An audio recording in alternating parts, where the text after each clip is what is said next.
but under control of technology, then these stories start to make sense. And last but not least, which I covered in detail one time already about these stories of women walking around getting punched in the face. People just keep hearing this, and they're like, wow, did you hear on TikTok, did you hear all these viral stories of women just getting decked with no motive whatsoever other than the fact that they're women?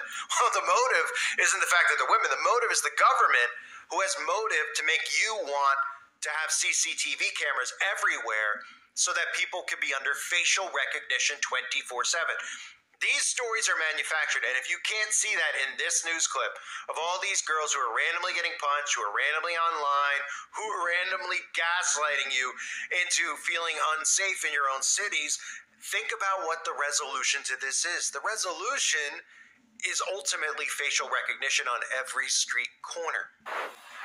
New at 10, what appears to be a dangerous trend in New York City could be happening here in Chicago. Several women report being physically attacked while simply walking down the street. That's what Chicago police say also happened to a woman in the Gold Coast. Here, in a busy area near State and Chicago on Saturday night. That's where we find CBS 2's Mabel Gonzalez. Live now. Mabel. Yeah, Joe and Erica, this is a very busy area of town. We went from business to business asking people if they had seen or heard anything when that attack happened. They had not. But one woman who says she witnessed it firsthand went on social media to send out a warning. Just like out of nowhere. These different women are going viral on social media for sharing a similar story. I was literally just walking, and a man came up and punched me in the face. So I just got punched in the face, walking home. The alleged assault happening in New York City, causing black eyes and even swelling on the victims in broad daylight for no apparent reason. It definitely has changed my sense of just sort of paranoia or anxiety with just being and traveling around. And now, back here in Chicago. Okay, this is a PSA for all the girls in Chicago. This woman claims to have witnessed a similar assault.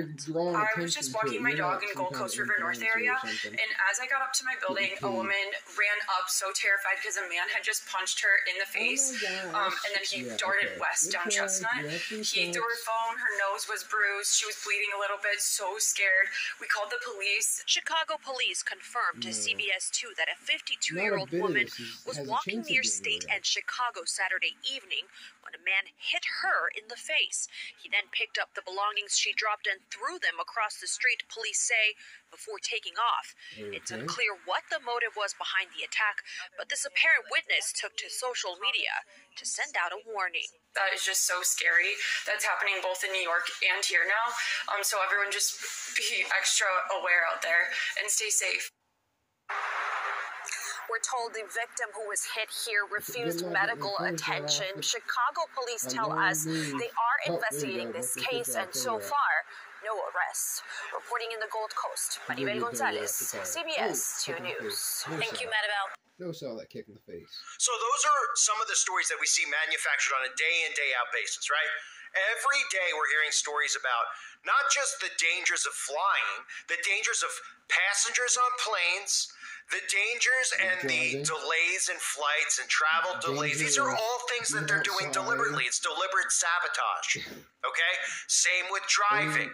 Everything's so dangerous. It's so dangerous to drive. People are getting out of their cars. They're punching girls in the face. They're punching girls in the face in the road.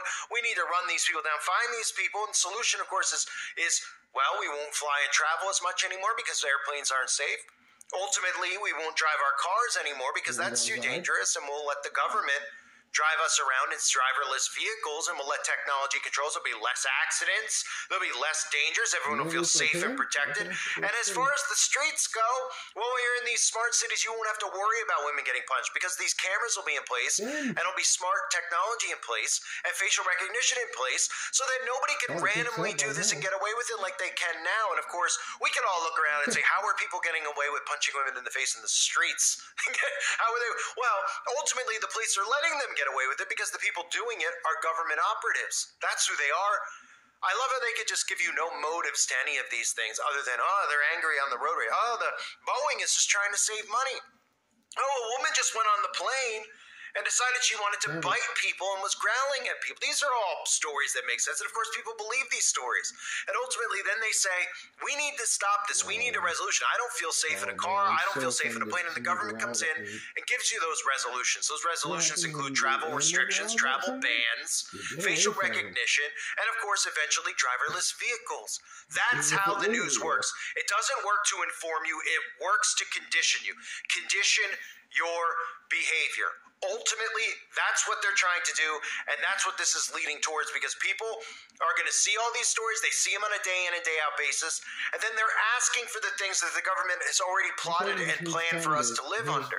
These rules, these restrictions, and people think it's for the betterment of humanity. They don't realize the government's the ones who are formulating these stories so that you enslave yourself more inside of their system. The system, of course, in which they have total control, are never voted out of office. They're never voted out of their positions of power, because eventually when these systems are in place, there's no free speech, there's no voting, there's nothing anymore. It's a literal totalitarian dictatorship under the all-seeing eye of Big Brother. I thank everybody for being here. Hope you're all doing well. God bless you as always, and your families.